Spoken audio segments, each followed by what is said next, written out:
listening to the Amazing Facts Daily Devotional. Today's topic, the land of the free.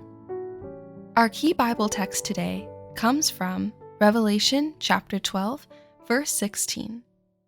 But the earth helped the woman, and the earth opened its mouth and swallowed up the flood which the dragon had spewed out of his mouth. If waters represent a populated region in Bible prophecy, then it follows that its opposite, the earth, represents an uninhabited land. The Protestant Reformation resulted in religious wars throughout Europe between Catholics and Protestants. In the aftermath, Protestant refugees began to flee across the ocean to a country that was much like a wilderness. The New World was vastly unknown.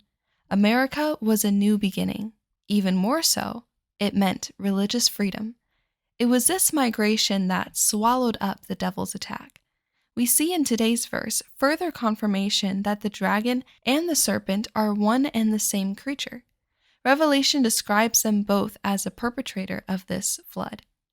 The flood was issued, in particular, by their mouth. It was the mouth, not the might, that incited the persecution. It was the religious rhetoric that controlled the Roman army, not the other way around.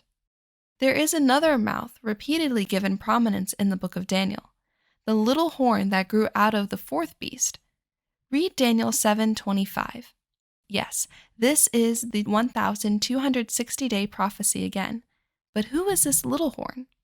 According to the verse, the little horn persecuted God's people and tried to change God's law in the Dark Ages, the very same deeds of the Catholic Church. The little horn is none other than Papal Rome. Just as the little horn grew out of the fourth beast, history shows that Papal Rome emerged from pagan Rome. Here is another indication of Scripture's emphasis of this prophetic time period, this Roman entity, and its persecution of God's people. Let us take heed and pay close attention to it.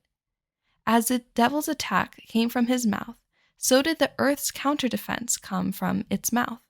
The United States is built upon two principles: civil liberty and religious liberty. There is no king and no pope. Each citizen is free to worship as his conscience sees fit. It is this belief system, this Protestant republic, that protected the fledgling nation from becoming a persecuting dragon, just like its one-time oppressor. But Revelation also foretells that this will soon change. My strength and shield, though persecution abounds, teach me to use my mouth to proclaim your righteous truths. Today's topic was taken from our Revelation verse-by-verse devotional. To purchase your own copy, please visit www.afbookstore.com.